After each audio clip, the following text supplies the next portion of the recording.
The barbershop is the place where you can share your opinions and thoughts. Right. But it's also a place you should be respectful of others and their opinions.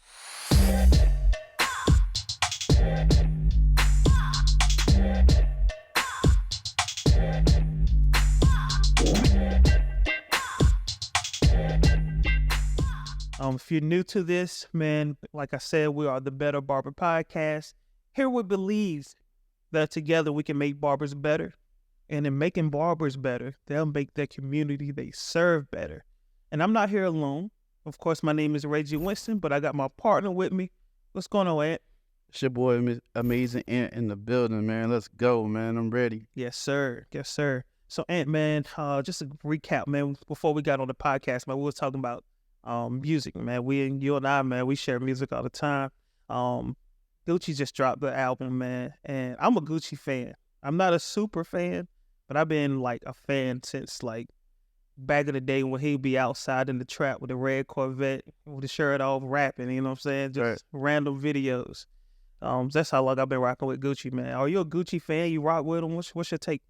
I'm about that. Man, I hope he come to Dreamville Fest this year, man. Yo, we was talking yesterday, some barbers, and we were trying to put like who haven't been to Dreamville, who would be like a great artist, and we said Gucci. Gucci. Yeah, for sure. Saturday night. The nighttime. Mm-hmm. I was thinking that Waka Flocka set, that T-Pain time, that evening when it's switching on the main stage. Right. I think Gucci would kill that. Oh, man, yeah. But he got a song up there on his new album called I Know and Stomach Grumbling. Yeah. Yeah, the spitting, boy. He talking it, man. He talking that talk, man. He talking about going to get it, man, and just having that confidence, man, and that belief in yourself to go after all your dreams, dog. So I really appreciate that, Gucci. I will say some of the other artists I didn't care for, like I said earlier before the podcast started. Some cats that I just don't know who they are, but I'm not a big fan of the offbeat flow. Right. I like, you need to stay on beat for me, and them cats, man, they were just kind of all over the place. And yeah, I think Gucci, though, he delivered on his verses. The beats he chose, the selection was crazy. I thought it was a good album, man. But we're not talking about Gucci today, man. We're talking about polarizing conversations in a barbershop. So we're talking about politics, religion, sexuality. We ain't gonna talk about LeBron, because we all know he's the best. Next, can we say? What else is polarizing? Jordan or anybody else? How do you have these conversations in a barbershop? Because we agree, the barbershop is the place where you can share your opinions and thoughts. Right. But it's also a place you should be respectful of others and their opinions. So, man, it's easy for the customers to come here and say whatever. They can come and unload all they want to. Shots fired all day. Yeah, and just leave, right? They have nothing to worry about. But us as barbers, man, who be here, who want to protect our brand individually and the shop, man, we have to kind of navigate that thing with some grace, man. So how do you, and if you're listening out here on the podcast and you want to tap in, you want to chime in, please leave the comments below, man. Drop your comment or your opinion. How do you navigate some of those hard conversations, man? Like you said, it's a difficult situation. It's something that you really have to be mindful, because like you are dealing with a brand, and word of mouth again is one of the biggest things that, as far as your brand is word of mouth. So having that conversation is sometimes difficult, because what you say is a lasting conversation, you know what I'm saying? So it pretty much stays on somebody's mind or, hearts or whatever. So pretty much I try to let them first get their thoughts out, say what they got to say. And that way sometimes, I can pretty much piggyback off what they say and not really have my own opinion to it, but just elaborate on the conversation that they had. Because when I put my personal conversation to it or my opinion to it, it changes the dynamics of the conversation. So I try to give them an open airway to get it off their mind and let them talk and just have a conversation about what they said versus how I feel. So that kind of helps me a lot. Yeah, man. have you ever had a customer in the chair who was just like, seemed like they have any regards for other people' opinions and personal feelings? Have you ever had somebody just mouthing off like, yo, F those people? Right. Those people did Very this? opinionated, and they don't want How to do have no regards to nobody else. How do you like reel them back in, man? Because they can get going. Like we said, man, they can say whatever they want to, pay and leave, and If come it's back. when it's a situation like that, I try to navigate away from what we're talking about and change the subject on something else. That's maybe a topic of the day, you know what I'm saying, and try to just derail it and change it. Because you don't want nobody to get offended, even if someone is sitting in a chair, it could be a client, somebody else's chair. You don't want them to be, okay, well, they're cool with it, so I'm not going to come back here, or a situation like that. So sometimes you have to be mindful and try to, like, just change the subject, because you don't want nobody to feel a certain kind of way. For sure. Now, we have a real multicultural barbershop. I can truly say that, man. We have every walk of life that come into this barbershop, man. I'm talking about race, religion, everything. There are times, man, where some of our brothers, our African-American brothers, get really opinionated about some things that might have happened to us in the past, right? They might touch on slavery. They might touch on racism, things of that nature. And at times those conversations happen. It'd be people that are Caucasian or white that, for lack of better terms, there might be white people in here. And I could see the tension Right. a little bit. You can feel it sometimes. Now, I've never had anybody here bashing white people. That's never happened, like, in my opinion anyway, where they're saying the white man is the devil or anything like that, right? But they might state some things that either is the truth or they believe is the truth about some of the things that have happened to us in the past. And we're fully aware, like, of a lot of things that has happened to us, man, and we still try to push forward. And those conversations, man, I try to remind that person, man, who's been vocal. Make sure if you're saying this stuff, that you're able to not only stand on it, but also be respectful enough to understand that other people might not agree with you, and you might be offending someone. Right. So when you do say these things, you say it in a better manner, so people understand the intentions of your heart, right? You can have an opinion on something, but if your tone is off, or you're angry, or you're loud, and if you're just off, it's gonna be hard for them to even accept what you're saying. So I just try to be mindful of that, man, myself. And I try to chime in on the conversation, but also lighten the mood. You know me, man, I throw a dad joke in there real quick too, Right. just to throw everybody off. But I think it's important that we have healthy conversations. And some people, man, they look for the duel, right? They look to get engaged in the conversation, in the argument. Right. They say it's a conversation, but it's really a debate. Yeah, it's a debate. They want to debate somebody. And you got to be mindful of those people too, man, because they're ready to go there. As soon as they sit down. Been ready. Yo, that Drake album was trash. Right. Yeah, then it goes to, oh, man, it just goes off the rails, man.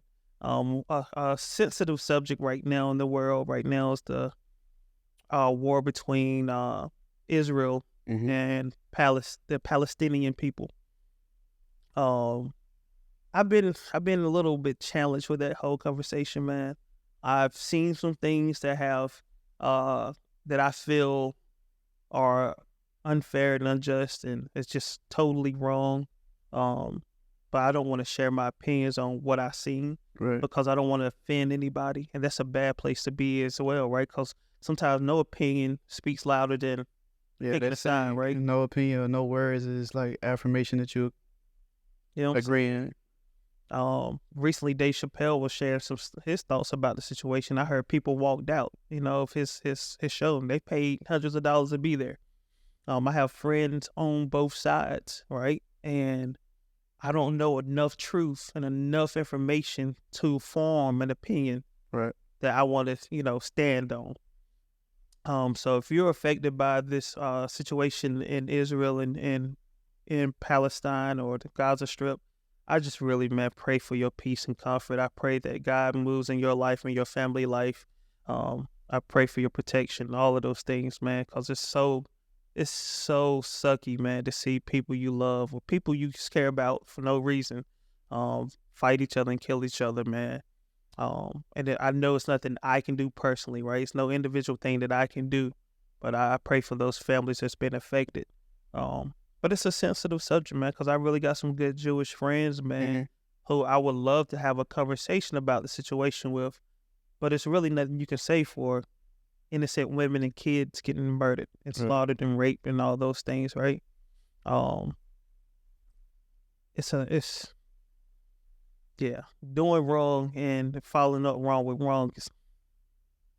It's just kind of crazy, man. And I'm not saying who started it. I'm not saying who's going to finish it, but I wish people could really get along. But as much as I know about joy and peace and happiness and all those amazing things, all the opposites going to make sure the scale is balanced. So somebody might be having peace, other people could be at war. Right. Somebody might be having a great day, somebody else gonna be having a bad day. We just got to navigate through this thing, man, and it just really be prayed up, man. It's so definitely. Politics, man.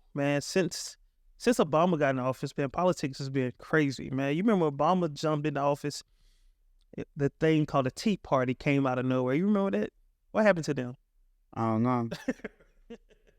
It's like as soon as Obama left, they were done, right? Right. They came Trump and the MAGA thing, man. Do you remember seeing people come into the barbershop with the MAGA hats and MAGA shirts? You remember how hard and just how tense the barbershop got in those moments? Right.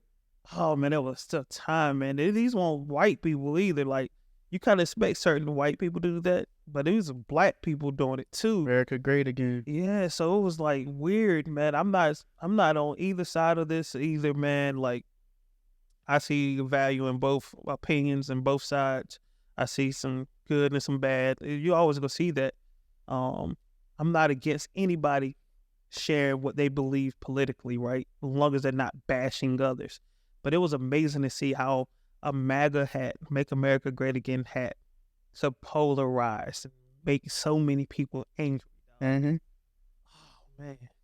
And I think more or less it's not about, it might not even have been the fact that they was angry. It's just the fact that, like, it wasn't expected. You know what I'm saying? Like, you don't expect a certain person to wear that. You automatically assume they feel this way or that way. But then when you see them, supporting, but like everybody, like you said, everybody has their own opinion. So outside of the MAGA movement, the other side, I guess, would be the Black Lives Matter movement, right? That was polarizing too. You got to think, man, we were serving people on both sides, man. We're taking care of. As long as you got hair, you need a haircut, and you go walk through the door, you go treat people with kindness and respectfully, and you don't do nothing to nobody that's here or we associate with, we're going to rock with you. We're going to cut your hair and get you out of here. That Black Lives Matter movement, man, was a big time too, man, especially here in Raleigh, man. We had protests and everything outside. It's amazing to see how much bad information and how much media can control the narrative of making people feel and think a certain way, right? Because a lot of times we don't know what we're mad at. We just know we're supposed to see that one thing and be mad. Right. Politics has definitely been something that, I talk about with my customers, not so much amongst the barbershop. I think here at the barbershop, a lot of people probably have more progressive views, but also some conservative views. I feel like most of us are kind of stuck in the middle, like what to choose. We'll probably just choose Democrat because that's what everybody else is choosing that we're associated with. Right. I know some people were definitely never going to choose Democrat, and you will never know it until they start talking and tell you their views, right? So I enjoy the fact that this barbershop, 99.999% of the people that come here respect others. Not ashamed of their views, right? Or opinions.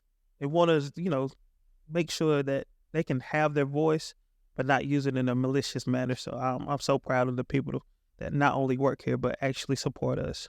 We're going into another situation now. About a new election is coming up. Do you pay attention to any of the political stuff?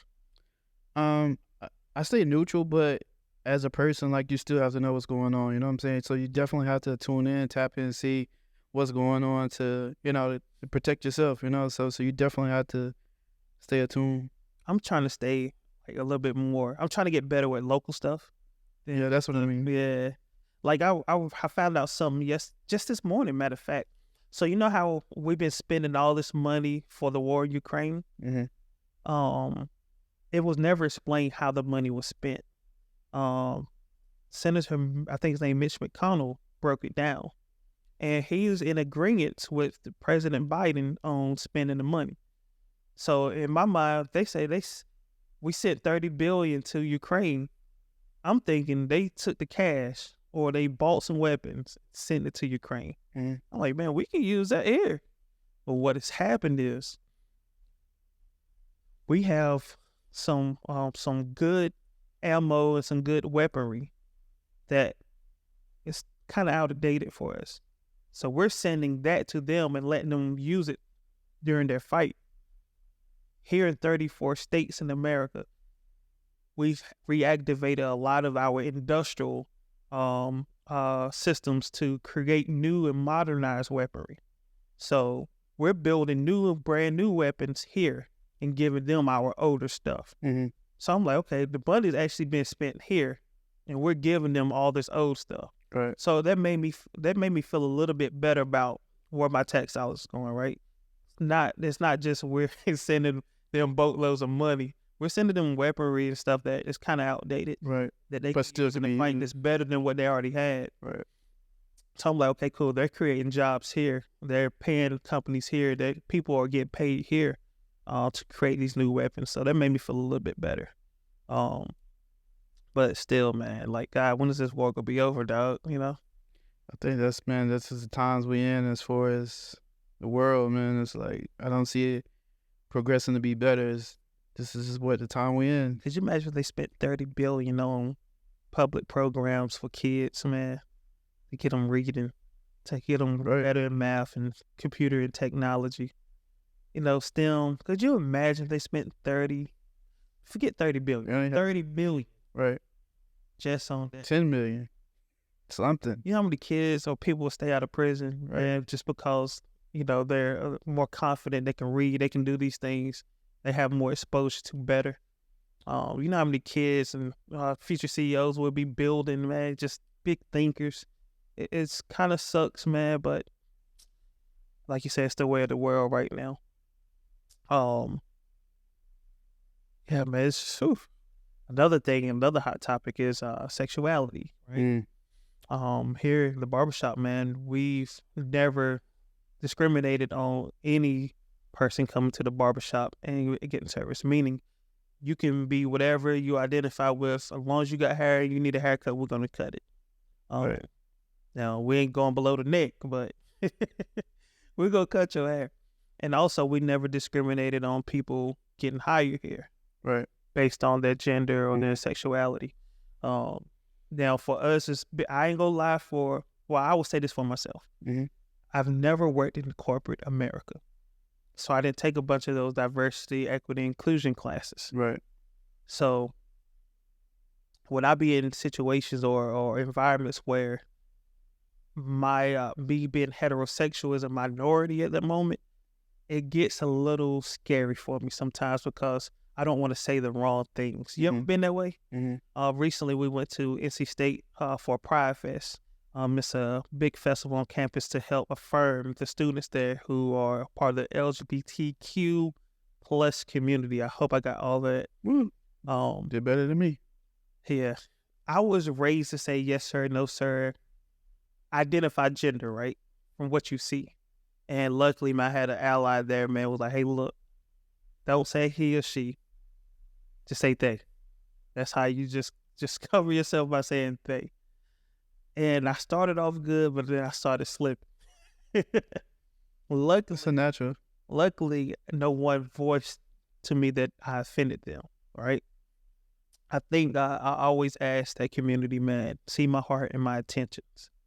If I call you a he, because that's what I see, but you want to be identified as a she, charge it to the game that, and my computer has been booted to say certain things when I'm around certain things, and I have to make a big choice. Not a choice, but I have to make a conscious effort to identify you the way you want to be identified. I've dealt with, not dealt with, but I've experienced customers who went through transitions, right, from one sex to another. Yeah, me too. And it's so easy to call them by their old name, right? You have to go, oh my God, I'm sorry. Hey, Mike, you know what I'm saying? Right. Because it used to be Michaela, now it's Mike. You got to go through different things, man. This is, it's navigating it and hoping that they give you grace as much as they ask for grace. Mm-hmm.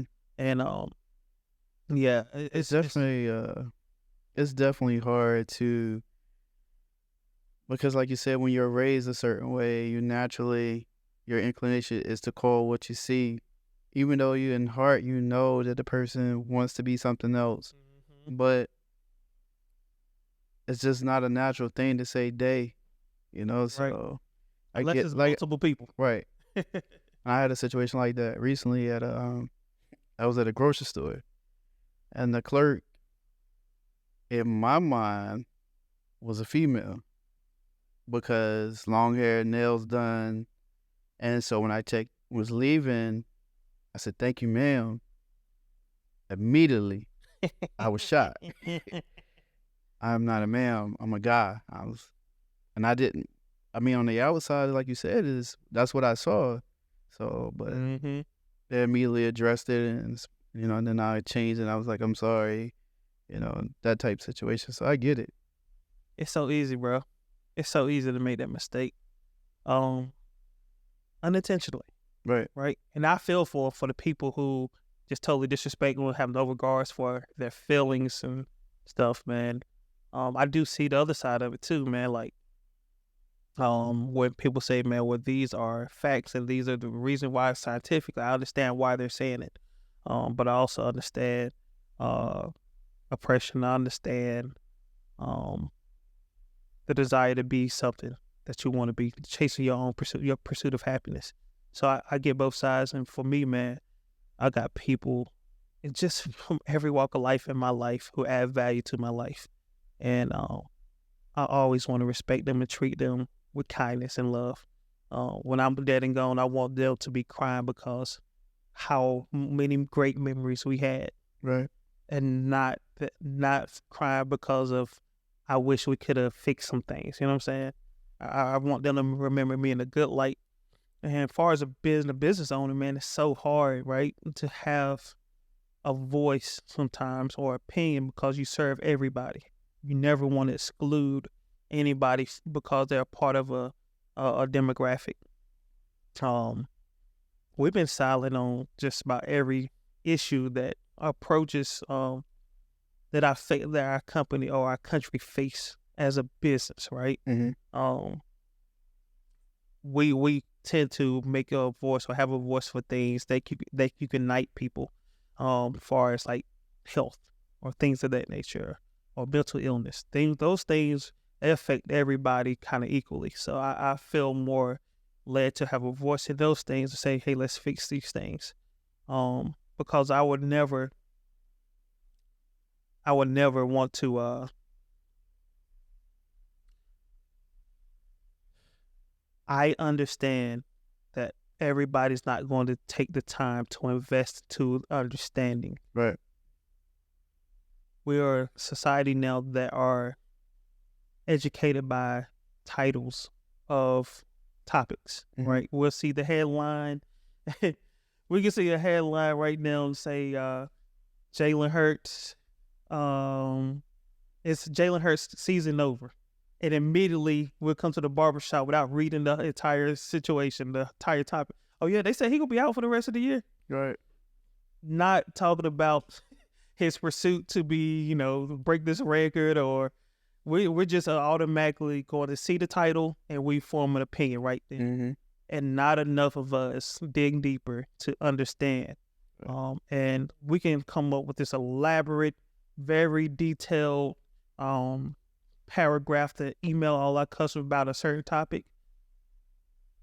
But it's going to be those people who only read 2 lines and cut it off and now form an opinion about what we think and what we believe. Think about this, bro. How many times have people been surprised about the pricing of something when they have to go to the website and book it themselves and the pricing is there, Right. or they select the service knowing that's not what they want, or they, it's just, I'd rather have a conversation like this, explain what I see or what I heard or my opinion or my perspective, let the other person explain it. And in that manner, I know me and that person trying to get to the understanding of the situation and see each other's perspective versus just writing a statement, putting it out there and trying to be keeping up with society, right? I don't think it's fair for a lot of people, man, to be pressured into making a statement about something, especially when they have little knowledge on it. Right. But yeah, man, we're going to continue to move, man. Make sure y'all go to WRL.com as well.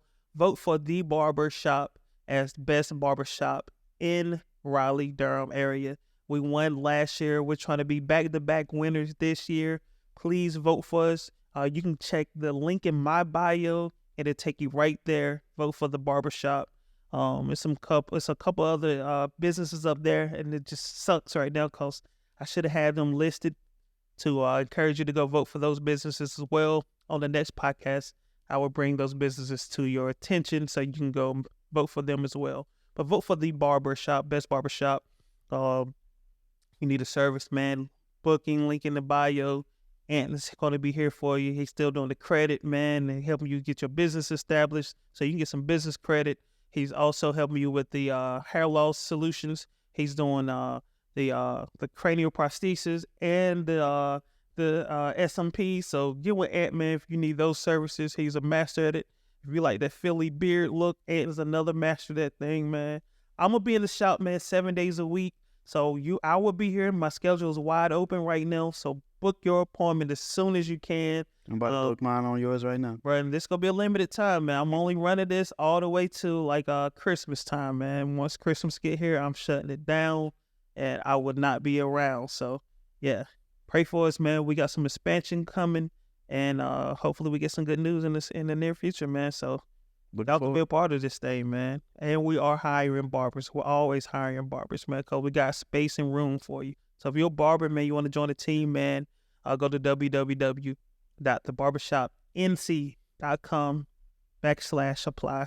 And we'll love to see where you at in this barber journey. And we'll be a good fit for each other. Anything you got, Ed? I think you summed it up, my guy. That's what's up. And get you some life insurance, man. Check out my link in my bio again. For life insurance, man. You need that. Realistically, 1 haircut a month can pay for life insurance. Make sure that you and your family taken care of. A 30-year-old non-smoker, $500,000 in term policy, 20-year term, by the way. A death benefit of $500,000 will only cost you about $33 a month. So 1 haircut a month can take care of your family for the rest of their lives. That's what's up. Get with me. I'll help you get some life insurance. I'm not the type that's trying to give you the strategy on how to finesse the life insurance game. I just want to make sure that you're taken care of when you're dead and your family, your loved ones are taken care of when you die, because we're going to die. All right? Peace out. Antoine, Peace. Music. Let's get out of here so we can go on about this day and chop up these heads.